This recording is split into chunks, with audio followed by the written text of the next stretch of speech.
We secure the cell phones in the morning. My expectation for you is to wear a uniform. And those two topics, don't think I didn't have people trying to kick me in the butt about it, because I did.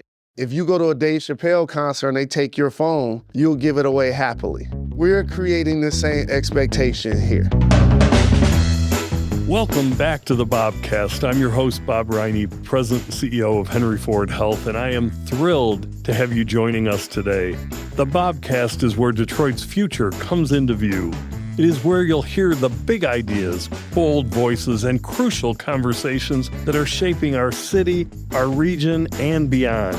Real and unapologetically focused on creating a stronger, more vibrant future. With grit and grace, this podcast introduces you to the relentless visionaries who are driving change and tackling some of the biggest challenges we face today. And today we are joined by a proud Detroiter, NBA legend, standout member of Michigan's iconic Fab Five. Doesn't that take you back? Court it goes to Jalen Rose, dish to Jackson. That was unselfish. Remember, you're watching 5 freshmen out there. Respected NBC sports analyst, entrepreneur, author, philanthropist, and a man who has never forgotten where he came from, Jalen Rose. Perhaps most inspiring, though, is his commitment to education and opportunity, including the Jalen Rose Leadership Academy, right here in our city, empowering Detroit's next generation of thinkers, leaders, and change makers. Jalen, we are honored to have you, honored to celebrate what you do each and every day on behalf of our young people. Thank you for being here. You lift us up on and off the court. Thank you. I appreciate that. It's an honor to be a part of the BOBcast, and it's an honor to partner with Henry Ford Health. Life's about partnerships. It is. I'm very grateful that you guys extended a bridge to the work I've done with JRLA for 15 years. Initially, people thought opening a school for a former high school All-American and college All-American to an NBA player, a lot of people thought it was a novelty. Welcome to JRLA. Let's get it. And now I look at our work that we've done in graduating 1,000 scholars and 400 plus that are currently in the building. What's the educational philosophy? A lot of times you get young people at 9th grade that aren't necessarily reading or doing math at a 9th grade level. So our goal has to be growth. We are in our 15th school year, but because I converted a middle school into a high school, we've never played a home basketball game. So I used to always joke with the team, like, we the Harlem Globetrotters. You know, we just go on the road and we're the show. Not only are we servicing young people the 4 years they're in high school, but we also do the exact same thing while they're in college. Now this partnership with Henry Ford Health not only puts me in position to educate more young people and influence them in and out of the classroom, life skills, social skills, etiquette, but also our sports program. So I'm forever grateful to Henry Ford Health. When you look back at your upbringing, where'd you get your leadership DNA from? I have a strong family dynamic. Like, I idolized my grandfather. He was an entrepreneur. He had a penny candy store that he converted the garage into. And so he was always well-dressed, peacoat, hats. He was always immaculate. And we called him Big Daddy. And he started to say, don't smoke cool, be cool. My grandmother was a nurse. I lost her maybe a handful of years ago. She was 103 years old. Wow. She was the disciplinarian of the family. She's the person, if you come to my house right now, there's a reason why everything's in Tupperware, Ziploc. You open the refrigerator, there's no smell. And then just being a Detroiter, multiple members of my family worked at the plant. You know, we're a blue-collar town. My family embodied that, so grandfather over 30 years, uncles over 30 years, Uncle Paramore, Uncle Lynn. My mother worked at Chrysler as a key puncher for over 20 years. Coming from a family like that taught me no days off. I worked at ESPN for 18 years. We understand that the Cavs are 8-0, but no team is perfect. That's why you go out and play the game. And if there's something that I never once took a day off. And that being inside of me, I think, is a product literally of my upbringing, of watching my brothers, Bill and Kev, watching my uncles, everybody just try to do what we can to get to it. My mother also on the weekends, to get extra money, Worked at the Shabo Lounge on Livernois and worked at Baker's a little bit on Livernois. Baker's. Yes, legendary. That's why I have a billboard of my mother right there on 8 Mile in Livernois, because we used to be all up and down Livernois. I was playing at St. Cecilia, and then I was playing at the Boys Club on Michigan, and St. Cecilia's on Greenfield, and she was at the Shabo Lounge. And there were times on Fridays I used to catch the bus from school to go meet my mother at the bar, but I didn't want to tell that to my classmates or my friends because I didn't want them to judge me. Reminds me of the time when I was in the back of my mother's Chrysler Cordoba. We was leaving the Shabo, and she used to always have me sit behind the passenger seat, not behind the driver's seat. And for whatever reason, I was being silly, and I sat behind her. And she's like, get on that side, get on that side. And I put my hand down, I felt the ground. I'm like, wait a minute, we got a hole in the back of the car? Like the Flintstones. Flintstones, meet the Flintstones, they're the modern Stone Age family. And then I was like, you know what, Ma? I'm gonna make it to the NBA one day. I'm gonna buy you a house. I'm gonna buy you a car. I promise, I am. And after that point, I started calling myself Dr. J, after Julius Erving, because he was the guy in the late 70s. Unbelievable! Julius Erving! Watch this fantastic move by the doctor. You had a vision. And it came to fruition. Out of the corner, Jalen Rose the three. One of the things that I really do admire about you, and I've looked at your 15-year journey that you described, there's nothing superficial about you or about anything that you put in place. You're not doing it for a headline. You're doing it to change lives. Absolutely. And the one thing that's unique about Detroit that I've learned is there's a term, the real Detroit. What that means is people that are still here 10 toes down putting on for the city, whether they're famous or not, whether they're an athlete or entertainer or not, they're not just swooping in when the Lions play on Sunday and they show them on the camera and it's like, hey, look at Detroit. No, that's not the real Detroit. The real Detroiters are the ones that are here right now on a Friday, rolling up our sleeves in all areas of life, trying to influence our town.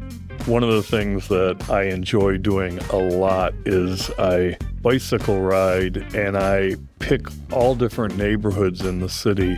Sometimes I don't even have a plan when I take off, but seeing a city while you're walking or bike riding and real neighborhoods is such a different perspective than just driving down a main thoroughfare. Absolutely. You get a chance to see all areas of the city. I do that a lot when I'm driving downtown. Instead of just getting on the freeway, I'll take the boulevard, I'll take Grand River, I'll take Woodward, just so I can admire a lot of what's great about the city. Detroit has so much character, but what ends up happening is a lot of people that either live here or cover Detroit or even swoop in to tell our story, they're only telling the story of downtown or telling the story of Eastern Market. They're not doing what you're doing. You're riding down streets that should have 30 houses that might have 8 houses. You're right. Let's move on to leadership. How much of your leadership came from the basketball court? I believe that any leadership traits, any tough grit that come through being a Detroiter also get fostered through sports. You have to earn the respect of your coaches, of your teammates, of the audience. I've been really fortunate on every level that I've played. I've been a captain of my team. And that's probably one of the greatest compliments that any teammates could ever bestow upon a teammate. The former Kingswood Hospital site just off 8 Mile Road, one of the things that Henry Ford Health has been so proud to provide as you expand the JRLA and move to that former hospital. In just a few years, this former hospital will be transformed into the Jalen Rose Leadership Academy High School, and the new location will allow the academy to expand their reach significantly. What's the most exciting to you about that? There are a lot of things that these young people are navigating. And so being able to graduate 1,000 and currently influence another 400, so many things make the Henry Ford relationship special, but it allows me to expand the mission. And so now I'll turn the current facility that we have actually into a lower school where I'll get the young people at 5th grade to 8th grade. That's gonna change their trajectory. So now when I get them at 9th grade, 90% of them, unlike right now, will be doing math and reading at a 9th grade level, because right now they are not. The second thing is going to allow me to influence more young people. So in my mind, the new facility will have around 500 scholars, high school students. We're a 9 through 16 model, which means we'll have our room for our secondary education. We'll also have actual facilities for sports. We will actually have a home basketball game. You guys have given me the opportunity now to be inspired to get out here over the next couple of years. I need to raise $25 million. My goal is to raise the money by 27, 28, open the lower school, 5 through 8 at JRLA, still 400 plus scholars. The 9 through 12 at Kingswood off 8 Mile in Mendota, another 500 scholars. And you'll have one of the first fully functioning 5 through 16 models in the United States of America. And this is what I want to point out to everyone. I don't care what high school you went. Once you walked across that stage, they didn't help you anymore. The only thing they ask you for is a donation or to come back to the 10-year reunion. That's it. They do not provide any resources to you once you graduate. That's what makes us different. 2-year, 4-year college, trade school, university, military, cosmetology, whatever they decide to get into, we're still there to provide finances, resources, and give them the opportunity to matriculate in the secondary version of their lives. Social media has helped you in your own career. It's helped a lot of us in that. But boy, the education process has been really challenged with how do you deal with social media as a disruptor to the discipline you're talking about? A lot of times, young people can rise to your expectation if you hold them to it.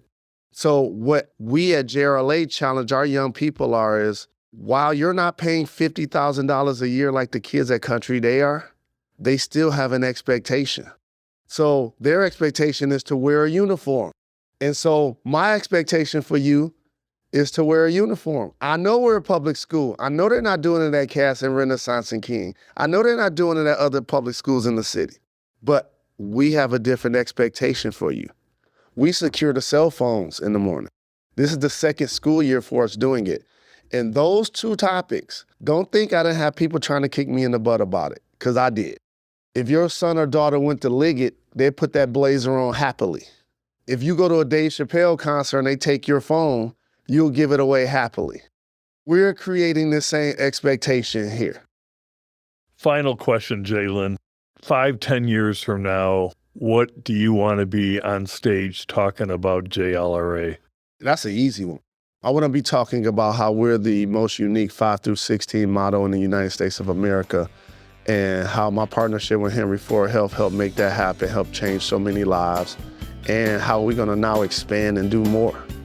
How we're going to now all of a sudden end up being a K through 16 one day. And we're going to continue to influence young people. I am so optimistic that we're going to see that goal come to fruition. Jalen Rose is not just the Fab Five in basketball, but this is the Fab Five in leadership. Thank you so much for being here. Forever grateful for the partnership. Thank you. Let's do great things together. We will. You know, I absolutely loved this conversation because anytime you get a chance to showcase a world-class athlete that has so much incredible depth and conviction about making a difference in life and really taking the privilege of that celebrity status and turning it into energy that can transform young lives. And the conviction in him is just stunning to watch and listen to. If you enjoyed this episode, please click follow so you will never miss a future episode. Share us with your friends and leave us a 5-star rating and review, which will help others find us. If you have suggestions for a topic or a guest, email us at bobcast@hfhs.org. Remember, every action we take today is a step towards the future we're building together. Let's keep striving, keep believing, and keep moving forward. Let's use positive momentum to carry us through an era that's filled with troubling questions. Until next time, take care and keep making a difference.